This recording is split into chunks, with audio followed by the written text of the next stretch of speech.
আসসালামু আলাইকুম, welcome to English apps. আজ আলোচনা করব অষ্টম শ্রেণীর দ্বিতীয় সপ্তাহের ইসলাম ও নৈতিক শিক্ষা অ্যাসাইনমেন্ট নিয়ে। অর্থাৎ ইসলাম ও নৈতিক শিক্ষা এর সিলেবাসটা কেমন হবে এবং একটি নমুনা উত্তরপত্র দিয়ে আমরা দেখাবো কিভাবে উত্তরটি করতে হয়। তারপর তোমরা ধারণা নিয়ে নিজেদের মতো করে অ্যাসাইনমেন্টটি করবে।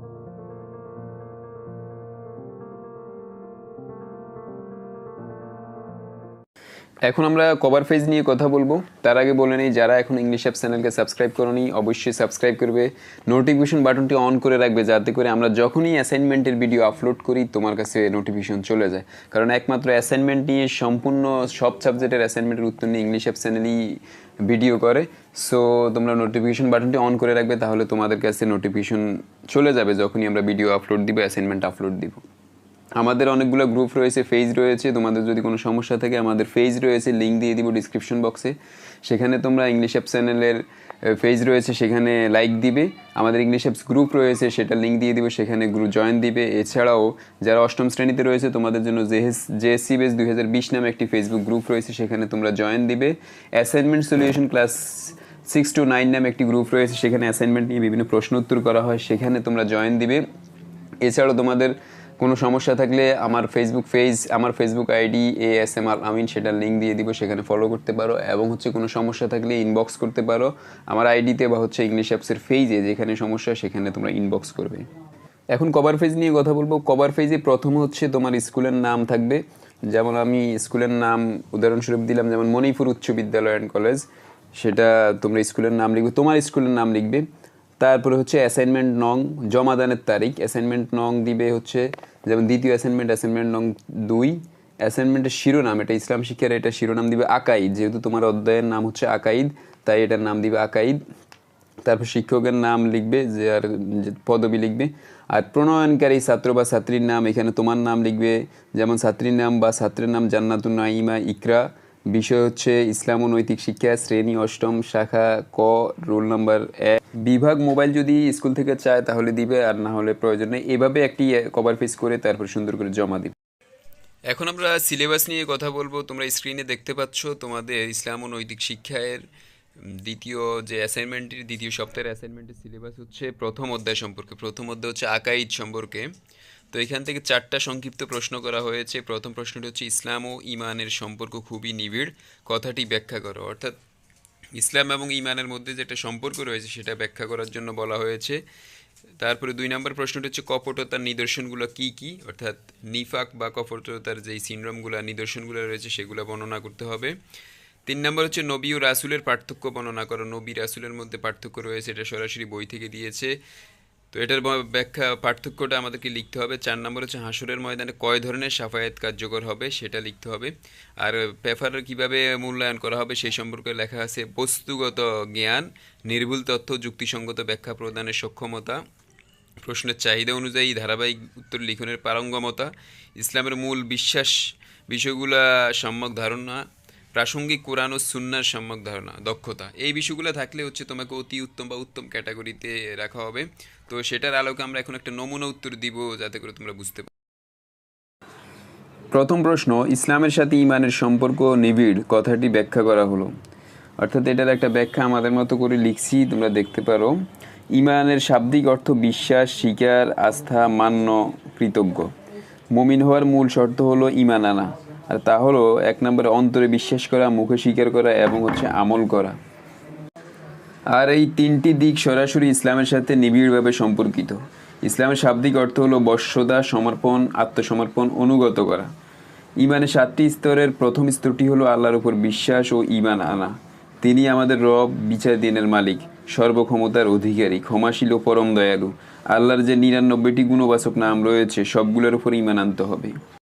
এই ঈমান অন্তর থেকে আনতে হবে। মোট কথা, নিজের সব ইচ্ছাকে আল্লাহর নিকট সমর্পণ করার নামই হলো ঈমান, এবং তা ঈমানের 3টি দিক দিয়ে আমাদের অনুধাবন করতে হবে। ঈমানের দ্বিতীয় স্তরটি হলো ফেরেশতাগণের প্রতি বিশ্বাস করা। ফেরেশতাগণ নূরের তৈরি এবং অদৃশ্য, তারা পুরুষ নন, নারীও নন, তারা সর্বদা আল্লাহর হুকুম মেনে চলছেন। এই সব কিছু ঈমানের 3টি দিক দিয়ে বিশ্বাস করতে হবে। ঈমানের তৃতীয় স্তরটি হলো আসমানি কিতাবের উপর বিশ্বাস করা। মানব জাতির কল্যাণের জন্য মহান আল্লাহ তাআলা প্রত্যেক নবীদের নাজিল করেছেন। এগুলোকে আসমানি কিতাব বলা হয়। সর্বমোট 104খানা আসমানি কিতাব নাজিল হয়। এর মধ্যে 100খানা ছোট আর বাকি 4খানা বড় কিতাব। এগুলো হলো তাওরাত, জাবুর, ইনজিল, আল কুরআন। কোরআন হলো সর্বশেষ কিতাব এবং গোটা মানবজাতির পূর্ণাঙ্গ জীবন বিধান। ইমানের চতুর্থ স্তরটি হলো নবী রাসূলগণের প্রতি বিশ্বাস করা। মহান আল্লাহ তাআলা মানব জাতির হেদায়েতের জন্য যুগে যুগে অসংখ্য নবী রাসূল পাঠিয়েছেন।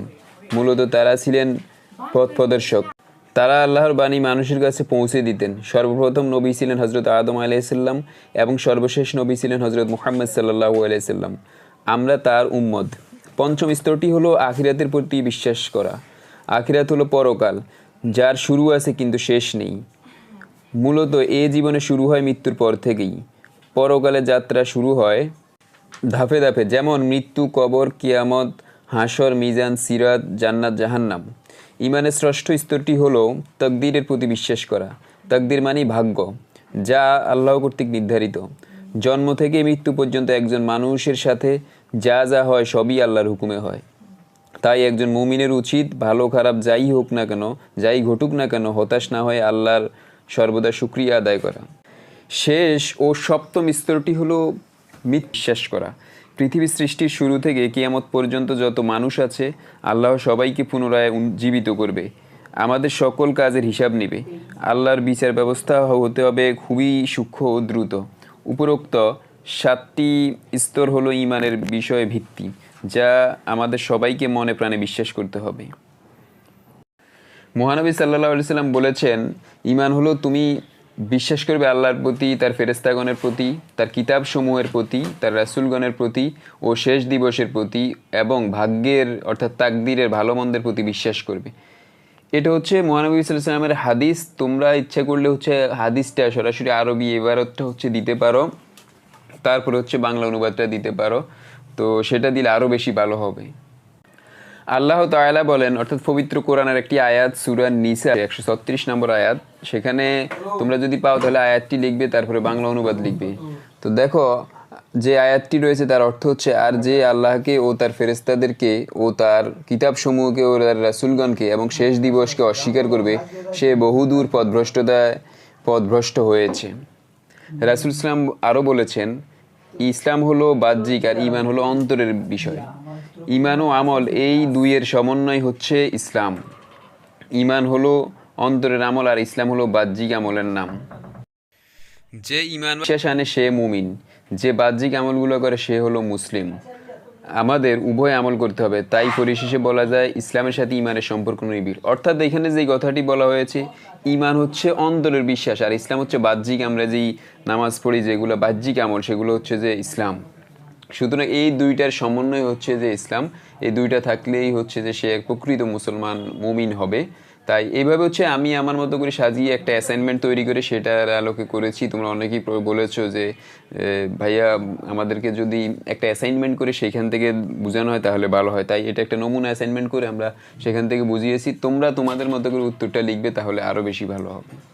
2 নম্বর প্রশ্নটি হচ্ছে, কপটতার নিদর্শনগুলো কি কি, অর্থাৎ নিফাকের নিদর্শনগুলো কি কি, সেটা বইতে আছে। সেটার আলোকে আমরা একটা উত্তর লিখছি, তোমরা এটা থেকে আইডিয়া নিবে। যেমন কপটতা হলো ভণ্ডামি, দ্বিমুখী ধারণা করা। ইসলামী পরিভাষায় একে বলা হয় নিফাক। আর যে ব্যক্তি নিফাক করে বা কপটতা করে তাকে বলা হয় মুনাফিক। কপটতার নিদর্শনগুলো কি কি? 1 নম্বরে যখন কথা বলে তখন মিথ্যা বলে, ওয়াদা করলে ভঙ্গ করে। 3 নম্বরে আমানত রাখলে তা খিয়ানত করে। 4 নম্বরে ঝগড়া করলে অশ্লীল ভাষা ব্যবহার করে। নিজেকে মুসলমান দাবি করে কিন্তু গোপনে ইসলামকে অস্বীকার করে। কপটতাকারী সামাজিক ও পার্থিব লাভের আশায় মত্ত থাকে। এই হচ্ছে নিফাক বা হচ্ছে কপটতার যেই আলামতগুলো, সেই আলামত সম্পর্কে আমরা লিখছি। তো তোমরা আরও বাড়াতে পারো বা কমাতে পারো, তোমাদের পেজ অনুযায়ী হচ্ছে যার যেমন মনে চায় হচ্ছে একটা মানসম্মত উত্তর তৈরি করবে। এটা থেকে জাস্ট ধারণা নিয়ে তারপরে করবে। তো আবার বলে রাখি, যারা হচ্ছে যে ইংলিশ অ্যাপ চ্যানেলকে এখনও সাবস্ক্রাইব করেনি অবশ্যই সাবস্ক্রাইব করবে, নোটিফিকেশন বাটন অন করে রাখবে, কারণ যখনই আমরা অ্যাসাইনমেন্টের ভিডিও আপলোড দিব যাতে করে তোমার কাছে নোটিফিকেশন চলে যায়। তাই নিচে দেখা নোটিফিকেশন বাটনটি অল নোটিফিকেশন দিয়ে রাখবে, তাহলে তোমার কাছে যখনই ভিডিও। তৃতীয় প্রশ্নটি হচ্ছে নবী রাসূলের পার্থক্য বর্ণনা করা, অর্থাৎ নবী এবং রাসূলের মধ্যে একটি পার্থক্য রয়েছে, সেটা তোমাদের বইতে আলোচনা করা হয়েছে। সেই বইয়ের আলোকে আমরা হচ্ছে একটি উত্তর লিখছি। যেমন দেখতে পাচ্ছ, আল্লাহ তাআলা মানব জাতির হেদায়েতের জন্য বহু নবী রাসূল দুনিয়াতে পাঠিয়েছেন। পবিত্র কোরআনে আল্লাহ বলেছেন প্রত্যেক জাতির জন্য পথ প্রদর্শক রয়েছে। কোরআন মাজিদে 25 জন নবী রাসূলের নাম রয়েছে, কিন্তু প্রকৃতপক্ষে নবী রাসূলের সংখ্যা লক্ষাধিক। কোনো কোনো জায়গায় আসছে 1,24,000, আবার কোনো কোনো হাদিসে এসেছে 2,24,000। তো এই হচ্ছে নবী রাসূল। তো নবী রাসূলের মধ্যে একটা পার্থক্য রয়েছে, নবী এবং রাসূল দুইজনের মধ্যে পার্থক্য রয়েছে। সেই পার্থক্য নিয়ে এখন আমরা উত্তরটি লিখব। নবী ও রাসূলের অর্থের দিক থেকে দুইটি শব্দের মধ্যে পার্থক্য রয়েছে। যেমন যাদের উপর মহান আল্লাহর পক্ষ থেকে আসমানি কিতাব অবতীর্ণ হয়েছে তাদেরকে রাসূল বলা হয়, আর যাদের উপর আসমানি কিতাব অবতীর্ণ হয়নি এবং পূর্ববর্তী রাসূলের উপর যে আসমানি কিতাব অবতীর্ণ হয়েছে সেই কিতাবের অনুসরণ করে মানুষদের হেদায়েত করেছেন তাদেরকে নবী বলা হয়। প্রত্যেক রাসূলই নবী, কিন্তু প্রত্যেক নবী রাসূল নন। আমাদের প্রিয় নবী হযরত মুহাম্মদ সাল্লাল্লাহু আলাইহি সাল্লাম আল্লাহর প্রেরিত সর্বশ্রেষ্ঠ ও সর্বশেষ নবী ও রাসূল। চতুর্থ প্রশ্নটি রয়েছে, হাসরের ময়দানে কয় ধরনের শাফায়াত কার্যকর হবে ব্যাখ্যা করো। শাফায়াত মানে সুপারিশ। উত্তর, কিয়ামতের পরের ধাপটি হলো হাসর। সেদিন পৃথিবীর সৃষ্টি থেকে শুরু করে ধ্বংস হওয়া পর্যন্ত সমস্ত মানুষকে পুনরায় জীবিত করে একত্রে জমায়েত করা হবে। পবিত্র কোরআনে বলা হয়েছে সেই দিন পরিবর্তিত করা হবে এই পৃথিবীকে অন্য পৃথিবীতে, এবং পরিবর্তিত করা হবে আসমান সমূহকে, এবং লোকেরা পরাক্রমশালী এক আল্লাহর সামনে হাজির হবে। সূরা ইব্রাহিমের 48 নম্বর আয়াতে রয়েছে। তোমরা চাইলে আয়াতটি লিখে দিয়ে তারপরে অর্থ করতে পারো, যারা আরবি লিখতে পারবে তারা আয়াতটি লিখবে। হাসরে কার্যাবলী হবে সূক্ষ্ম, আর শাফায়াত হবে এর একটি অংশ। হাসরের ময়দানে আল্লাহর হুকুম ব্যতীত কেউ কথা বলার সাহস পাবে না। মূলত দুইটি কারণে শাফায়াত করা হবে, যথা পাপীদের ক্ষমা করা বা পাপ মার্জনা করার জন্য, 2 নম্বরে পুণ্যবানদের মর্যাদা বৃদ্ধি ও কল্যাণ লাভের জন্য। আর শাফায়াত দুই ধরনের, যথা শাফায়াতে কুবরা। শাফায়াতে কুবরা হলো এমন সুপারিশ, শাফায়াতে কুবরা হলো সর্বশ্রেষ্ঠ শাফায়াত। শাফায়াতে কুবরা মূলত হিসাব কার্য শুরু করার সময়টা এত কষ্টদায়ক হবে যে সূর্যের প্রচণ্ড তাপে কারো হাঁটু, কারো কোমর বা কারো বুক পানিতে ডুবে যাবে তাদের শরীরের ঘামে। মানুষ অসহনীয় দুঃখ কষ্টে নিপাতিত হবে। তখন হজরত আদম আলাইসাল্লাম, হজরত নূহ আলাইসাল্লাম, হজরত মুসা আলাইসাল্লাম সহ অনেক নবীদের নিকট উপস্থিত হয়ে শাফায়াতের অনুরোধ করবে, কিন্তু তারা সকলেই অপরাগতা প্রকাশ করবেন। এ সময় মহানবী সাল্লাল্লাহু আলাইহি সাল্লামের নিকট উপস্থিত হবে। তখন রাসূলুল্লাহ সাল্লাল্লাহু আলাইহি সাল্লাম সিজদা করবেন এবং আল্লাহর প্রশংসা ও মর্যাদা করবেন। তারপর তিনি তার রবের নিকট সুপারিশ করার অনুমতি চাইবেন। আল্লাহ তাআলা তাকে অনুমতি দিবেন। এরপর রাসূল সাল্লাল্লাহু আলাইহি সাল্লাম তাদের জন্য সুপারিশ করবেন। মহানবী সাল্লাল্লাহু আলাইহি সাল্লামের অনেক হাদিসে শাফায়াত করার কথা বলেছেন। তিনি বলেছেন, আমাকে শাফায়াত করার অধিকার দেওয়া হয়েছে। সহিহ বুখারী ও সহিহ মুসলিম শরীফের হাদিস থেকে নেওয়া হয়েছে। 2 নম্বরে শাফায়াতে সুগরা। কিয়ামতের দিন পাপীদের ক্ষমা ও পুণ্যবানদের মর্যাদা বৃদ্ধির জন্য শাফায়াত করা হবে। এটাই শাফায়াতে সুগরা। নবী রাসূল, ফেরেশতা, শহীদ, আলিম, হাফিজগণ এই শাফায়াতের সুযোগ পাবে। কোরআন ও সিয়াম শাফায়াত করবে বলেও হাদিসে উল্লেখ রয়েছে। আমরা শাফায়াতের উপর বিশ্বাস স্থাপন করব এবং রাসূলুল্লাহ সাল্লাল্লাহু আলাইহি সাল্লাম এর দেখানো পথে চলব। ফলে পরকালে রাসূলুল্লাহ সাল্লাল্লাহু আলাইহি সাল্লামের শাফায়াত যেন পাই, সেই জন্য বেশি বেশি দোয়া পাঠ করব। এই হচ্ছে আমাদের নমুনা উত্তর। আমরা একটা অ্যাসাইনমেন্ট হাতে লিখে যে একটা অ্যাসাইনমেন্ট করেছি, সেটার আলোকে তোমাদেরকে একটু দেখালাম। তো এটা থেকে তোমরা আইডিয়া নিবে, ধারণা নিয়ে তোমরা ইসলাম ও নৈতিক শিক্ষা বই পড়ে সেইখান থেকে আইডিয়া নিয়ে তোমরা একটা অ্যাসাইনমেন্ট করবেন নিজেদের মতো করে। তাহলে সর্বোত্তম সিস্টেম হবে এবং আশা করি তোমরা অতি উত্তম বা উত্তম ক্যাটাগরিতে মার্কস পাবে। তো সর্বশেষ বলে রাখি, যারা আমাদের চ্যানেল এখনও সাবস্ক্রাইব করেনি অবশ্যই ইংলিশ অ্যাপ চ্যানেলকে সাবস্ক্রাইব করবে, নোটিফিকেশন বাটনটি অন করে রাখবে যাতে করে পরবর্তী অ্যাসাইনমেন্টের ভিডিওটি আপডেট পেতে পারো। লাইক কমেন্ট শেয়ার করে পাশে থাকবে, বেশি বেশি ফ্রেন্ডসদেরকে শেয়ার করবে। যারা শেয়ার করবে এবং সাবস্ক্রাইব করবে, সাথে সাথে কমেন্ট বক্সে কমেন্ট করবে এবং তোমাদের কোনো সমস্যা থাকলে সেটাও কমেন্ট করে আমাদেরকে জানাবে। ভিডিওটি যদি ভালো লাগে তাহলে অবশ্যই একটি লাইক দিবে। সবাইকে ধন্যবাদ, ভালো থাকো, সুস্থ থাকো, আল্লাহ হাফেজ।